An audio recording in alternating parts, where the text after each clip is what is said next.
कि जिस मुहिम की आप लोग बहुत तारीफ करते हैं और मेरी शान में बहुत कुछ कहते हैं, अगर देश के लोग आपकी तरह इकट्ठा नहीं हुए करते तो मैं किससे बात करता अपनी। लिहाजा सबसे ज्यादा अगर इसके हटाने में भूमिका है तो उन तमाम सारे लोगों की है जिन्होंने मेरा, जीडी बख्शी, आरएस सिंह, सुशील पंडित, गौरव आर्या की बातों को सुना और दबाव बनाया। यह आपके कारण हटा है, यह मेरे कारण नहीं हटा है।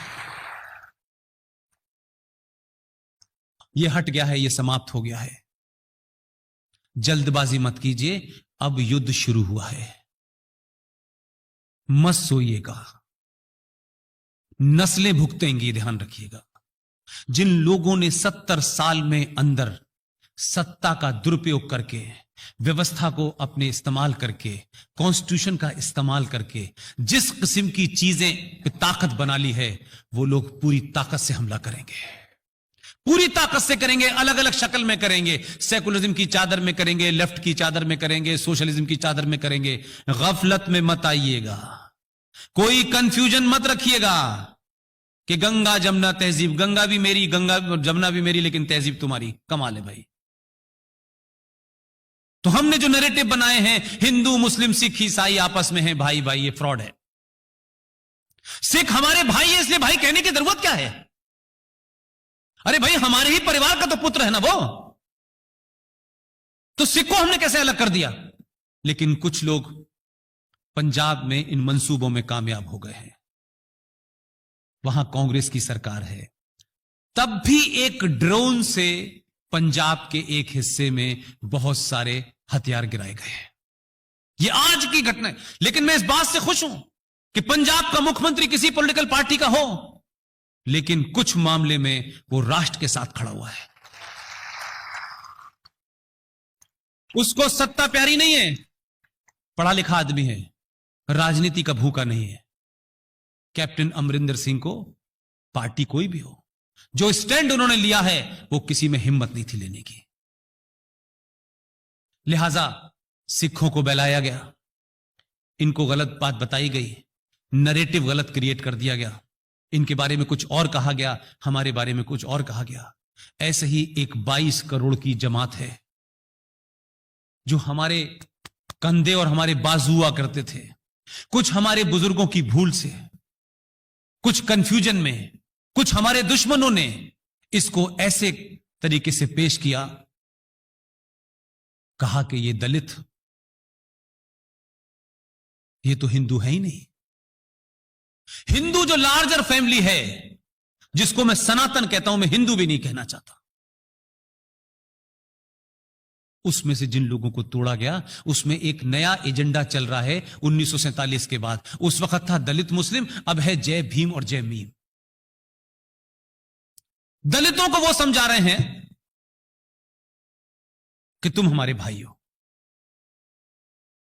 और क्योंकि हम ढंग से समझा नहीं पाए, इसलिए 22 करोड़ आबादी,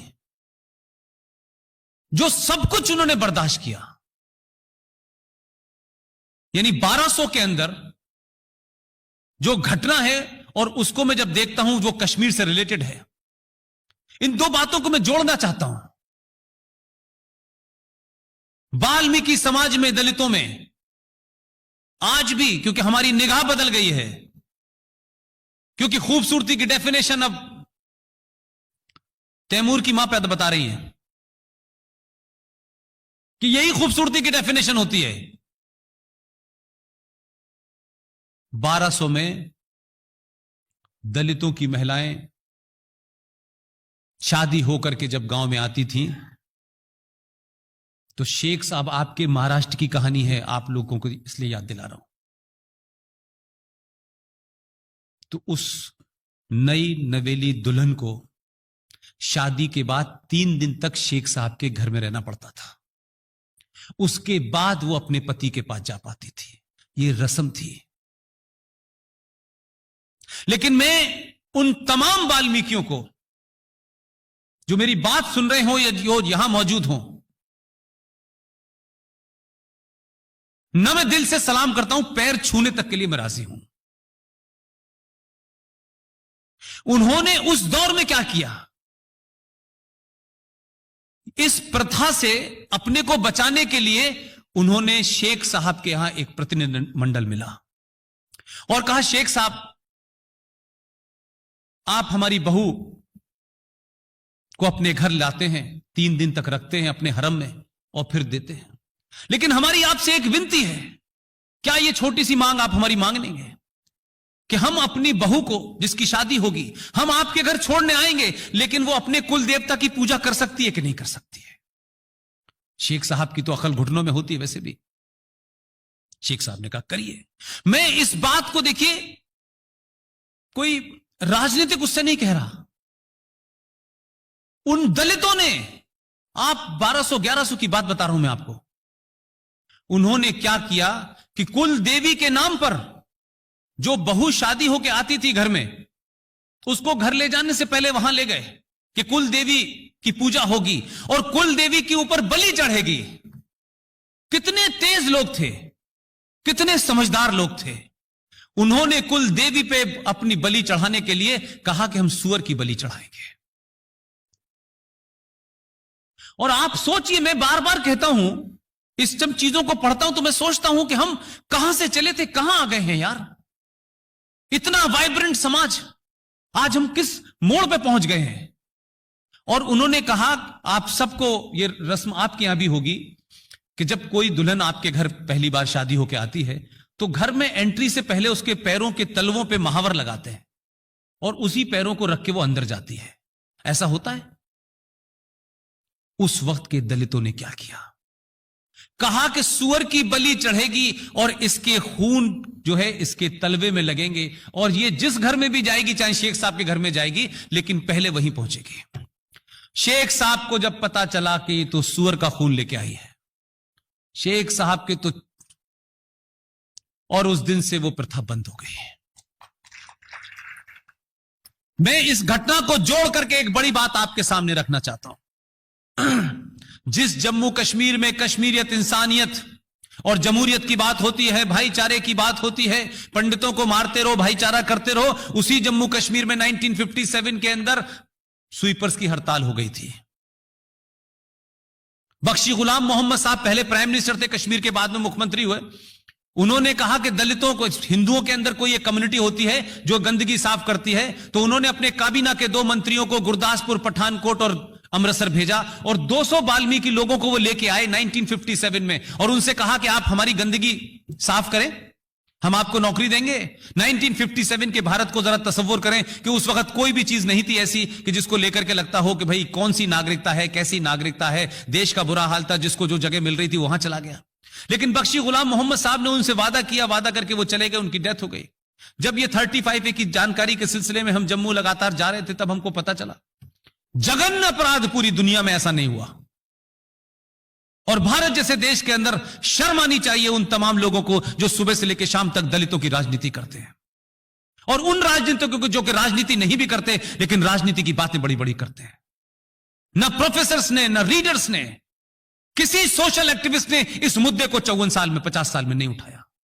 यह भी आर्टिकल 35A का हिस्सा था। उसी PIL के साथ में आर्टिकल 35A के साथ हमने इसको भी अटैच किया।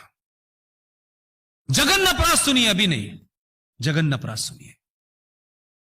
आज इंग्लिश टॉयलेट है। यह इंग्लिश टॉयलेट कितना पुराना है? अंग्रेज तो अपने साथ ले गए थे, 2-4 नेहरू जी के लिए छोड़ गए, वो बात अलग है। लेकिन सोचिए कि 57 में जो 200 वाल्मीकि आए थे, उनकी गिनती 2.5 लाख है। जम्मू कश्मीर का संविधान आपने पढ़ा ही नहीं, देखा नहीं। मैंने अभी उससे कुछ दिन पहले ओम जी से कहा कि ओम जी, अब इसका समापन समारोह हो गया, इसे रख दे कहीं, अब इसकी जरूरत नहीं है। उस कॉन्स्टिट्यूशन में एक एग्जीक्यूटिव ऑर्डर पास किया, और एग्जीक्यूटिव ऑर्डर क्या था कि ये जो लोग यहां आए हैं, यहां रह रहे हैं, ये यहां पढ़ सकते हैं, लिख सकते हैं, लेकिन राज्य सरकार, ये MBBS की डिग्री करें, ये इंजीनियर बने या MBA करें, राज्य सरकार सिर्फ इन्हें, जो शब्द उसमें लिखा है उसको मैं नहीं बोलना चाहता क्योंकि वो आज अनपार्लियामेंट्री है, हम सिर्फ इन्हें सफाई कर्मचारी की नौकरी देंगे और कोई दूसरी नौकरी देंगे। ये उन्होंने अपने संविधान में एग्जीक्यूटिव ऑर्डर पास किया। उस सब के बावजूद भी कच्ची डलिया में शेख साहब की गंदगी उनके मुंह और कपड़ों पे होते हुए नीचे जाती थी। थोड़ी देर के लिए मैं कह रहा हूं, थोड़ी देर के लिए इंसान होकर सोचिए। मैं आज भी बोलता हूं तो मुझे अंदर से बड़ी उलझन होती है। उन लोगों ने उस गंदगी को 57 से लेके 2019 तक मंजूर किया, लेकिन लगातार दबाव पड़ता रहा कि इस्लाम कबूल कर लोगे तो इससे छुट्टी मिल जाएगी। दुनिया में मैं ऐसी मिसाल नहीं देखता। आज तो लोग छोटी सी बात के लिए अपने नाम के आगे जॉन लगा लेते हैं, कोई जैकब हो जाता है, लेकिन उन्होंने धर्म नहीं बदला और लगातार वो हिंदू रहे। इतनी गंदगी जिसके बारे में कोई आप सोच नहीं सकता। हमें उनको ऊपर गर्व होना चाहिए और अपने ऊपर इस बात को इंट्रोस्पेक्ट करना चाहिए, आत्मचिंतन करना चाहिए। हमने किन लोगों का इम्तिहान लिया है जिन्होंने इस परिस्थिति में अपने आप को नहीं बदला? उन्होंने कभी अपने हिंदू होने पर शर्म नहीं की। इतना जघन्य काम शायद हमारी जिंदगी में हमसे कोई छोटा सा कंप्रोमाइज कर लेता है, हम तो नाम भी बदल लेते हैं। बहुत मैंने जैकबों को देखा है और जॉनों को देखा है, लेकिन नहीं बदला। क्या उनसे बड़ा कोई हिंदू हो सकता है? क्या उनसे बड़ा कोई सनातन का रखवाला हो सकता है? लेकिन आज भी आप क्या कर रहे हैं जो आपको करना चाहिए? हम आज भी ईद पे रफीक साहब से 3 बार गले मिलते हैं, सिवैयां खाते हैं। खाइए, कोई दिक्कत नहीं है, लेकिन रफीक साहब के घर जाके सिवैयां खाने से 1 हफ्ते में दलित के घर का पानी भी पी के आइए। आप इसलिए कमजोर नहीं हैं कि आपका दुश्मन या देश तोड़ने वाली ताकतें आपसे ज्यादा बड़ी हैं। आप इसलिए कमजोर हैं कि आपने अपने बाजुओं को अपने आप से अलग कर दिया है। आपने छोटा बड़ा ऊंचा दलित ये वो करके अपने आप को इतना कमजोर कर लिया है कि अब आप अकेले लड़ नहीं पा रहे, और उन ताकतों ने उन ताकतवर लोगों को आपसे खामोशी से अलग कर लिया है। आप उनका राष्ट्रपति बना दीजिए, आप उनके मंत्री बना दीजिए, संतरी बना दीजिए, लेकिन एक बात ध्यान रखिएगा, अगर ब्राह्मण परिवार में भी 5 बच्चों में से किसी एक बच्चे के साथ आपका एटीट्यूड इनडिफरेंट होगा, आप उसे समाज में बराबरी का दर्जा नहीं देंगे। आपके घर 4 मेहमान आएंगे, आप अपने 4 लड़कों का व्याख्यान करेंगे, 5वें लड़के के बारे में नहीं हो, उसके अंदर कॉम्प्लेक्स पैदा हो जाएगा, वो बागी हो जाएगा। उनको सोशल रिकॉग्निशन चाहिए, एक बार उनको भी गले लगाइए, जो इतनी बड़ी लड़ाई है वो समाप्त हो जाएगी। उनका इम्तिहान